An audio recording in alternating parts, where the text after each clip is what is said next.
I can still feel the sting of his hands shoving me to the floor, the coldness in his eyes as he threw me out like garbage.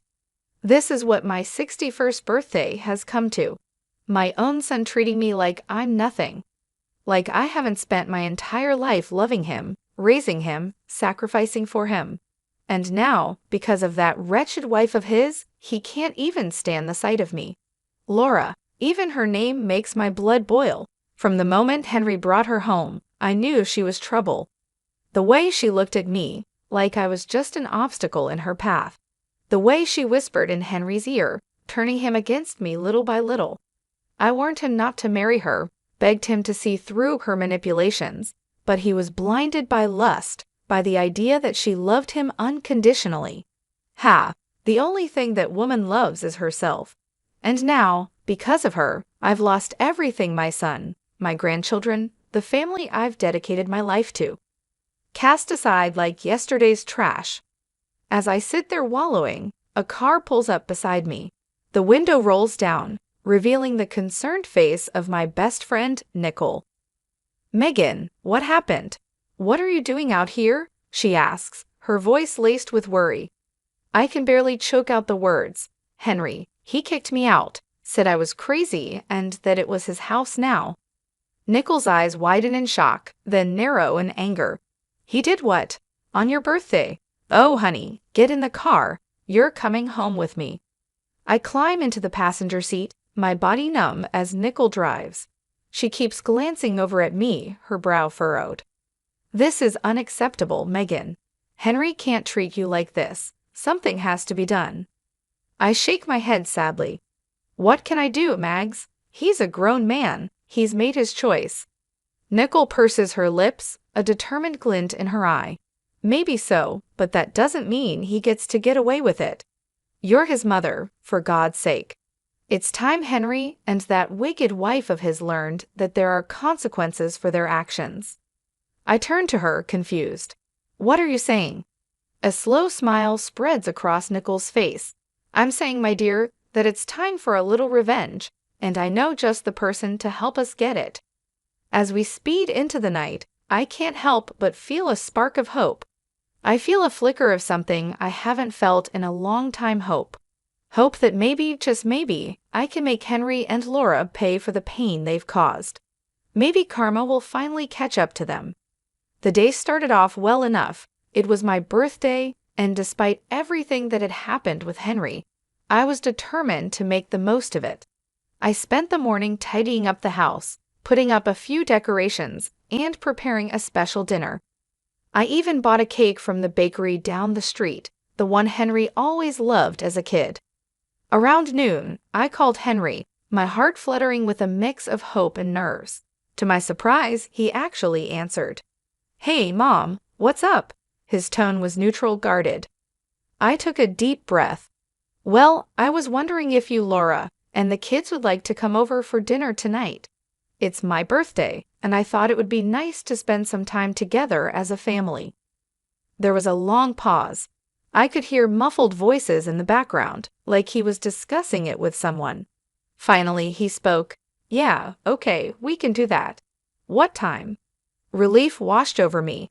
How about 5 p.m.? I'm making your favorite lasagna. Sure, see you then, he said, hanging up before I could say anything else. The rest of the day passed in a blur of preparation and anticipation. By the time 5 p.m. rolled around, everything was perfect. The lasagna was bubbling in the oven, the table was set, and the cake was proudly displayed on the counter. Right on time, the doorbell rang. I practically ran to answer it, a huge smile on my face. But the moment I opened the door, my heart sank. Henry stood there with a scowl etched on his face. Beside him was Laura, her lips curled into a sneer. The kids were nowhere to be seen. Where are the children? I asked, trying to keep my voice steady. Laura let out a harsh laugh. We decided it was best they didn't come. Wouldn't want them exposed to any more of your toxic influence. I felt like I'd been slapped. Toxic influence? What are you talking about? She stepped forward, jabbing a finger at me. Don't play dumb, Megan. We all know what a terrible mother you were. The way you turned Henry against his own father, the constant guilt-tripping and manipulation. It's no wonder he wants nothing to do with you." Tears stung my eyes. I looked to Henry, silently pleading for him to defend me. But he just stood there, his arms crossed, saying nothing. "That's not true," I managed to choke out. "I've always loved and supported Henry. I would never do anything to hurt him." Laura's eyes flashed with anger. "Spare us the martyr act. You're just a selfish, vindictive woman who can't stand that Henry has moved on with his life, that he chose me over you." Something inside me snapped. Before I knew what I was doing, I lunged forward, ready to slap that smug look off her face. But Henry stepped between us, grabbing my wrist in a painful grip. "Don't you dare touch my wife," he growled. "You're pathetic, you know that? Coming up with this whole birthday charade, trying to worm your way back in. Well, it's not going to work. We're done with you." With that, he shoved me backward, sending me stumbling. I caught myself on the doorframe, tears now flowing freely down my cheeks. "Henry, please," I whispered. "I'm your mother." But he just shook his head, his eyes cold. "Not anymore. Come on, Laura, let's go." I watched helplessly as they turned and walked away, slamming the door behind them. The sound echoed through the empty house, a brutal finality to it. And there I stood, alone on my birthday, my heart shattered into a million pieces. I don't know how long I stood there, frozen in the aftermath of Henry and Laura's cruelty. Minutes, hours, it all blurred together. The pain in my chest was unlike anything I'd ever felt before, a deep aching void that threatened to swallow me whole. Eventually, I managed to close the door, my hands shaking. I stumbled to the couch, collapsing onto the cushions as sobs racked my body. How could he do this to me?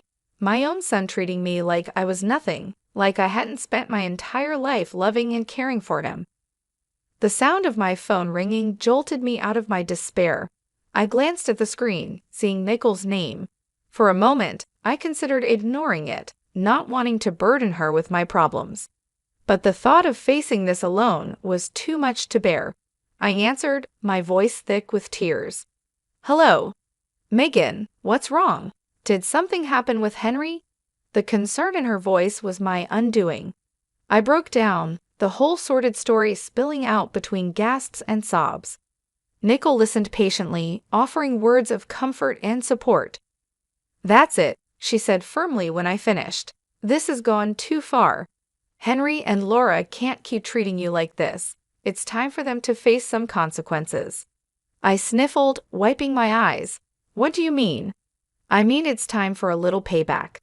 They think they can just walk all over you, but they've got another thing coming. You're a strong woman, Megan. It's time to start acting like it." Her words ignited a spark within me, a flicker of anger amidst the pain. She was right. I couldn't just sit here and wallow. I needed to do something to take back control. "Okay," I said, my voice steadier now. "What do you have in mind?" I could practically hear Nicole's grin through the phone. "Meet me at the diner in an hour. I've got someone I want you to meet. Trust me, he's going to be a big help." An hour later, I was sitting across from Nicole in a booth at the local diner. She had a mischievous glint in her eye as she sipped her coffee. "So who is this mystery person?" I asked, curiosity getting the better of me. As if on cue, the bell above the door jingled. Nicole waved at someone behind me. There he is now. I turned, my eyes widening as a tall, broad-shouldered man approached our table. He had a rugged, no-nonsense look about him, like someone who had seen his fair share of trouble. "Megan, meet my brother Jack," Nicole said, gesturing for him to sit. "He's a private investigator." Jack nodded at me, his gaze assessing. "Nicole filled me in on your situation. I'm sorry to hear about what your son and his wife did. That's rough." I shrugged, trying to appear nonchalant even as the pain twisted in my gut. "It is what it is, but Nicole seems to think you can help." He leaned forward, his elbows on the table. "I can. In my line of work, I've learned that everyone has secrets, skeletons in their closet. And from what Nicole's told me, I'm betting your daughter-in-law has more than a few. A tingle of anticipation ran down my spine. What are you saying? Jack smiled, slow and dangerous. I'm saying, let me dig into Laura's past. If there's dirt to be found, I'll find it. And once we have that ammunition, well, let's just say karma has a way of coming back around. I sat back, my mind reeling with the possibilities. Could this really work? Could I finally make Henry and Laura pay for what they'd done? Looking into Jack's confident eyes, I made my decision. I'm in, let's do this. He nodded, satisfied. Excellent. Give me a week. I'll be in touch, he said as he stood to leave. I felt a new sense of purpose and determination. They thought they could break me, but they were wrong. It was time for revenge. The week crawled by, each day feeling like an eternity of waiting and wondering. I tried to keep myself busy, throwing myself into cleaning the house, running errands, anything to distract myself from the constant churning of my thoughts. What would Jack find? Would it be enough to bring Henry and Laura down? Nicole checked in on me daily, offering words of encouragement and support. She was the only thing keeping me sane, the only person who truly understood the depth of my pain and anger. Finally, on the 7th day, my phone rang. It was Jack. Megan, it's me. I've got something. Can you meet me at my office in an hour? My heart leaped into my throat. Of course, I'll be there. I arrived at Jack's office with 20 minutes to spare, my nerves jingling. Nicole was already there, pacing the small waiting area. She gave me a tight hug when I entered. Are you ready for this? She asked, searching my face. I nodded, steeling myself, as ready as I'll ever be. Jack emerged from his office, a grim expression on his face. Come on in, ladies. We settled into the chairs opposite his desk, the air thick with tension. Jack opened a manila folder, spreading out a series of documents and photographs. So I did some digging into Laura's background, he began, tapping the papers. And let me tell you, this woman is no saint. He slid a document toward me. First off, she has a criminal record embezzlement from her previous job. She managed to avoid jail time, but it wasn't pretty. I stared at the paper, a monk shot of Laura staring back at me. She looked younger, but those cold eyes were unmistakable. But that's not all, Jack continued, his voice grave. I also found out that she's a person of interest in the death of her ex-boyfriend. Nicole gasped. I felt like I'd been punched in the gut. What do you mean? I managed to ask, my voice shaking. Jack handed me a newspaper clipping. 3 years ago, her ex was found dead under mysterious circumstances. The police suspected foul play, but they could never prove anything. Laura was the last person to see him alive. I scanned the article, my eyes catching on phrases like suspicious death and ongoing investigation. My mind reeled, trying to reconcile this information with the woman my son had married. So what does this mean? Nicole asked, voicing the question in my mind. It means, Jack said, that we have the ammunition we need. We can use this information to confront Laura and Henry. They need to know that we're not backing down. Jack leaned back in his chair, his fingers steepled. It means we have leverage. If this information comes to light, Laura's life as she knows it would be over. Her reputation, her marriage, everything. A flicker of hope ignited in my chest. So what do we do now? A slow smile spread across Jack's face. Now we use it. We let Laura know that we have this information and that if she doesn't want it to go public, she needs to convince Henry to make things right with you. Nicole nodded, her eyes gleaming. And if she refuses? Jack shrugged. Then we go to the police. We let them reopen the investigation into her ex's death. One way or another, Laura will face the consequences of her actions. I sat there, stunned, trying to process it all. Could it really be this simple? Could I really make Laura pay for what she's done, for turning Henry against me? Looking at the determination on Nicole and Jack's faces, I felt a surge of strength. They believed in me, believed that I deserved justice, And for the first time since that awful birthday, I believed it too. "Let's do it," I said, my voice steady. "Let's make them pay." Jack grinned, a predatory gleam in his eye. "Excellent. Give me a day to put everything in motion. By this time tomorrow, Laura won't know what hit her." As we left the office, Nichols squeezed my hand. "You're doing the right thing, Megan. Don't ever doubt that." I squeezed back, feeling a sense of purpose and righteous anger. They had picked the wrong woman to mess with. It was time for Laura to learn that lesson the hard way. True to his word, Jack called me the next day. "It's done," he said, a note of satisfaction in his voice.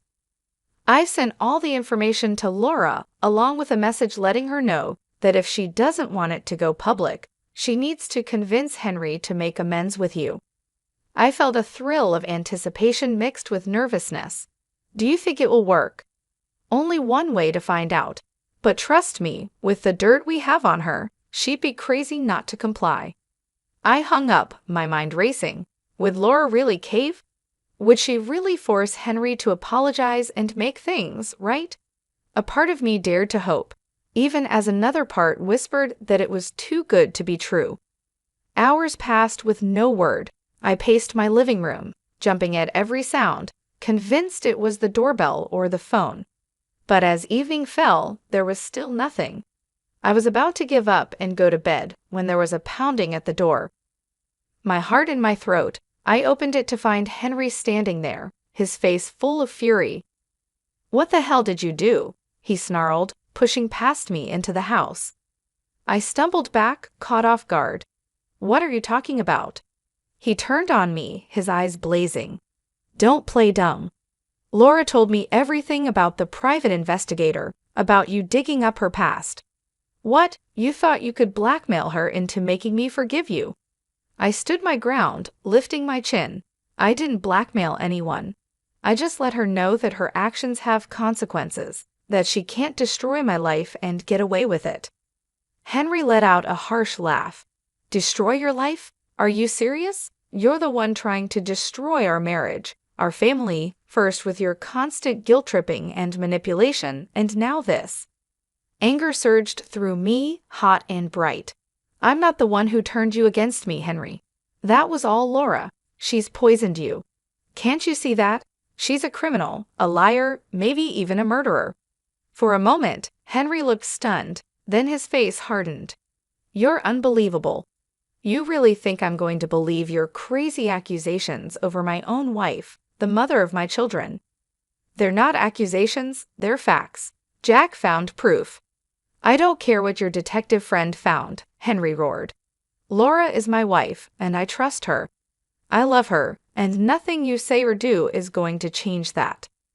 Tears stung my eyes, blurring my vision. "So that's it then? You're choosing her over me, your own mother?" Henry's jaw clenched. "You made that choice for me the moment you decided to pull this stunt. I'm done with you, Mom. Done with your lies, your schemes, all of it." He turned to leave, and panic seized me. I couldn't lose him, not like this. "Henry, please," but he was already gone, slamming the door behind him with a finality that shook me to my core. I sank to the floor, sobs tearing from my throat. It wasn't supposed to happen this way. The truth was supposed to set me free, to bring Henry back to me. Instead, it had only driven him further away. Through my tears, I heard my phone ringing. It was Jack. I answered, my voice thick and shaky. "Megan, what happened? Did it work?" A bitter laugh escaped me. No, it didn't work. Henry, he's gone. He chose Laura." There was a pause, then Jack spoke, his tone determined. "Then we move on to plan B. We go to the police and get them to reopen the investigation into Laura's ex's death." I shook my head even though Jack couldn't see me. "What's the point? It won't change anything. Henry's made his choice." "This isn't about Henry anymore," Jack said firmly. "This is about justice, about making sure Laura pays for what she's done, one way or another." I closed my eyes, exhaustion and grief washing over me. Could I do it? Could I really destroy my son's wife, the mother of my grandchildren? But then I remembered the look in Henry's eyes, the venom in his voice, and the way Laura had smirked, so smug and self-satisfied. They had brought this on themselves, and now they would face the consequences. "Okay," I whispered, a new resolve hardening in my chest. "Let's do it. Let's make her pay." The next few days were a blur of activity. Jack and I gathered all the evidence he had collected, organizing it into a neat package to present to the police. Nickel was a constant presence, offering support and encouragement when my resolve wavered. Finally, the day arrived. We walked into the police station, heads held high, ready to blow the lid off Laura's sordid past. The detective listened intently as we laid out our case, his brow furrowing as he examined the documents and photographs.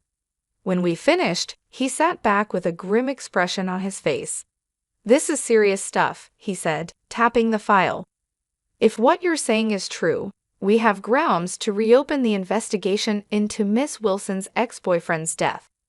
I felt a surge of vindication. "It is true, every word of it." The detective nodded.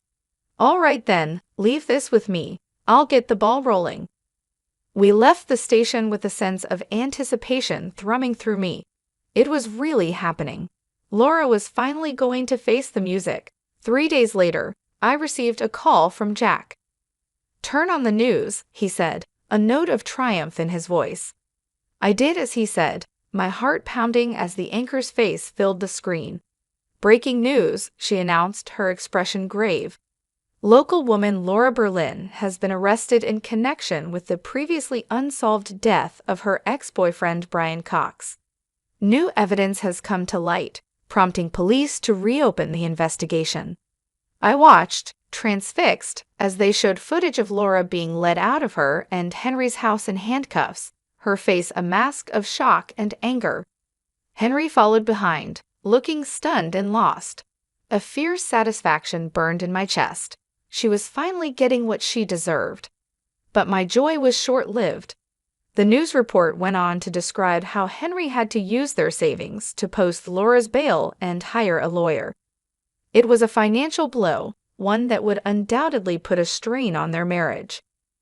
I should have felt guilty knowing that I had played a part in their hardship, but all I could think was that it served them right. They had brought this on themselves with their cruelty and lies. Over the next few weeks, I watched from afar as the drama unfolded. Laura's arrest made headlines, and the public was ruthless. People speculated about her involvement in her ex's death and what other secrets she might be hiding. Henry put on a brave face, standing by his wife in public, but I could see the toll it was taking on him. He looked haggard, worn down by the constant scrutiny and whispers. Part of me wanted to reach out, to offer comfort and support, but I hardened my heart. I reminded myself of how he had cast me aside, the vicious words he had hurled at me. He had made his bed, and now he would lie in it. One afternoon, as I was returning from the grocery store, I spotted a familiar figure on my doorstep. It was Henry, his shoulders slumped, his eyes red-rimmed. For a moment, I considered ignoring him, pretending I wasn't home, but curiosity got the better of me. "What do you want?" I asked coldly as I approached, my arms laden with bags. Henry looked up, his expression a mix of exhaustion and desperation. "Mom, I need your help." I raised an eyebrow. "Oh, now you need my help? What happened to being done with me and my schemes?" He flinched as if I'd struck him. I know I said some awful things, but this is bigger than that. Laura's in real trouble, Mom. The evidence against her is bad." A flicker of unease passed through me. "What are you saying?" Henry's voice broke. "I'm saying I don't know what to do. The lawyer fees alone are bankrupting us, and if Laura goes to prison, I can't raise the kids on my own. I need you, Mom, please." I stared at him, torn between the urge to comfort and the desire to lash out. He looked so broken, so defeated. But then I remembered the pain he had caused, the way he had abandoned me. I straightened my spine, my voice like ice. "You should have thought of that before you turned your back on me. I'm sorry, Henry, but you're on your own." With that, I brushed past him, ignoring his pleas and apologies. He had made his choice, and now he would live with the consequences. A few days after Henry's desperate visit, I received an unexpected call. It was Laura's mother, her voice tight with barely contained anger. "Megan, I know we've had our differences, but I need to ask a favor," she said, the words seeming to pain her. I felt a flicker of surprise. What kind of favor? "It's the kids. With everything going on with Laura's case, Henry's struggling to keep up. He needs a break. I was hoping you could take the children for the weekend." I hesitated, torn. On one hand, the thought of spending time with my grandchildren filled me with longing. It had been so long since I'd seen them. But on the other hand, the idea of doing anything to help Henry and Laura after everything they'd done galled me. "Please, Megan," Laura's mother pressed, as if sensing my reluctance. "I know you love those kids. They need some stability right now, and Lord knows they won't get it from Henry or Laura." I sighed, my resolve crumbling. She was right. Whatever issues I had with their parents, my grandchildren were innocent. They deserved better than to be caught in the middle of this mess. "All right," I agreed. "I'll take them for the weekend, but I'm doing this for them, not for Henry or Laura." "Of course. Thank you, Megan. I'll let Henry know to drop them off Friday evening." True to her word, Henry arrived on my doorstep that Friday with the kids in tow. He looked even worse than the last time I'd seen him, his face gaunt and shadowed. "Mom," he greeted me, his voice hoarse. "Thank you for doing this. I really appreciate it." I nodded stiffly, my attention on the children. They looked up at me, their eyes wide and uncertain. "Grandma." My granddaughter cried, breaking into a smile. She rushed forward, wrapping her little arms around my waist. I hugged her back, blinking back sudden tears. "Hello, sweetheart. I've missed you." My grandson was more reserved, hovering by Henry's side. I knelt down, opening my arms. "Come here, buddy. It's okay." Slowly, he stepped into my embrace, his small body trembling. My heart ached for him, for both of them. Henry cleared his throat. "I'll pick them up Sunday evening. If anything comes up, just give me a call." I straightened, meeting his gaze coolly. "We'll be fine. Enjoy your weekend." With a final nod, he left, leaving me alone with the kids. I took a deep breath, forcing a smile. Who wants pizza for dinner? The weekend passed in a blur of laughter, games, and stories. For a little while, I was able to forget the drama and heartache, lost in the simple joy of being with my grandchildren. But all too soon, it was over. Henry arrived to collect the kids, his expression guarded as they gathered their things. My granddaughter tugged on my hand. "Grandma, can we come stay with you again soon? We had so much fun." I smiled, smoothing her hair. "Of course, honey, anytime you want." Henry's jaw tightened. "We should get going. Say goodbye, kids." They hugged me tightly, their little faces sad. I watched as they climbed into Henry's car, my heart heavy. As he prepared to leave, Henry paused and turned back to me. "Listen, Mom, about what they said. I don't want you getting any ideas. This was a one-time thing." I bristled, anger sparking. "Excuse me? You think I'm trying to turn them against you?" "Wouldn't be the first time," he muttered. I saw red. "How dare you? I have done nothing but love and support those children, which is more than I can say for you and Laura. You're so wrapped up in your own drama, you can't even see how much they're hurting." Henry's face flushed. "You have no idea what we're going through. No idea the stress, the pressure." "And whose fault is that?" I cut him off. "You chose this, Henry. You chose Laura and all the chaos that comes with her. Don't you dare put that on me." He stared at me, his eyes hard. "This isn't over, Mom. I won't let you poison my kids against me the way you did with Dad." With that, he got in the car and drove away, leaving me shaking with rage and hurt. I stood there, watching until the car disappeared from view, a cold determination settling over me. If Henry wanted to play hardball, then so be it. I was done playing nice. It was time to end this once and for all. The day of Laura's trial arrived, cold and gray. I dressed with care, choosing a somber black suit that radiated quiet authority. Nicole picked me up, her face set with grim determination. "Are you ready for this?" she asked as we drove to the courthouse. I nodded, my jaw tight. I've been ready for a long time. We met Jack on the steps, his expression serious. "I've got a surprise for you," he said, leading us inside. I tracked down Brian Cox's family. They're here to testify. I felt a surge of gratitude and vindication. With their testimony, Laura's fate would be sealed. The courtroom was packed, the air thick with tension. I took my seat behind the prosecutor's table, my heart pounding as Laura was led in, her wrists and ankles shackled. She looked pale and drawn, but her eyes still glittered with malice when they met mine. Henry sat stiffly beside her, his face a mask of conflicting emotions. I looked away, focusing on the judge as he called the court to order. The trial was grueling and emotional. The prosecutor laid out the evidence against Laura in detail, painting a picture of a cruel, calculating woman who would stop at nothing to get what she wanted. But it was the testimony of Brian Cox's family that truly sealed her fate. His mother, a frail silver-haired woman, spoke of her son's kind heart and bright future cut short. His sister wept as she recounted Laura's controlling and abusive behavior, how she had isolated Brian from his loved ones. Through it all, Laura sat stone-faced, her eyes cold and empty. Henry grew more and more agitated, his knee bouncing and his hands clenched into fists. Finally, it was time for the verdict. The jury filed back in, their faces somber. The foreman stood, clearing his throat. In the matter of the state versus Laura Berlin, on the charge of murder in the first degree, we find the defendant guilty. The courtroom erupted in gasps and murmurs. Laura's face drained of color, her mouth falling open in shock. Henry leaped to his feet, his chair clattering to the floor.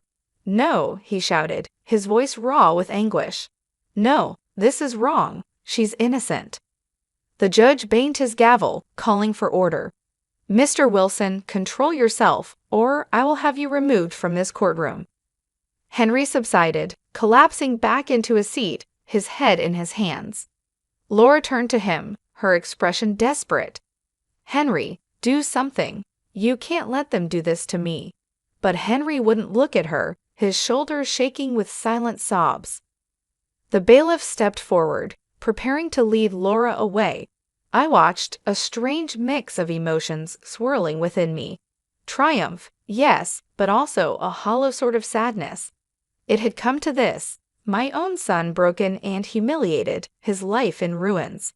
As Laura was escorted out, she turned back, her eyes locking with mine. In that moment, I saw the depth of her hatred, the venom in her soul. "This isn't over," she hissed, her voice low and deadly. "I'll make you pay for this, I swear it." I met her gaze steadily, unflinching. "You've already paid, Laura. You made your choices, and now you'll face the consequences. Goodbye." With that, I turned and walked out, my head held high. It was over. Justice had been served. But even as relief washed over me, a sense of sadness lingered. I couldn't shake the lingering unease. Henry's anguished face haunted me, the devastation in his eyes. Had I gone too far? Had my quest for revenge blinded me to the collateral damage? I shook my head, pushing the doubts aside. No, Henry had made his bed, and now he would lie in it. He had chosen Laura, chosen to turn his back on me. Now he would have to live with the fallout. I stepped out into the cold gray day, drawing my coat tighter around me. It was time to move on, to build a new life for myself. A life without Henry, without Laura's toxic influence. A life of my own making.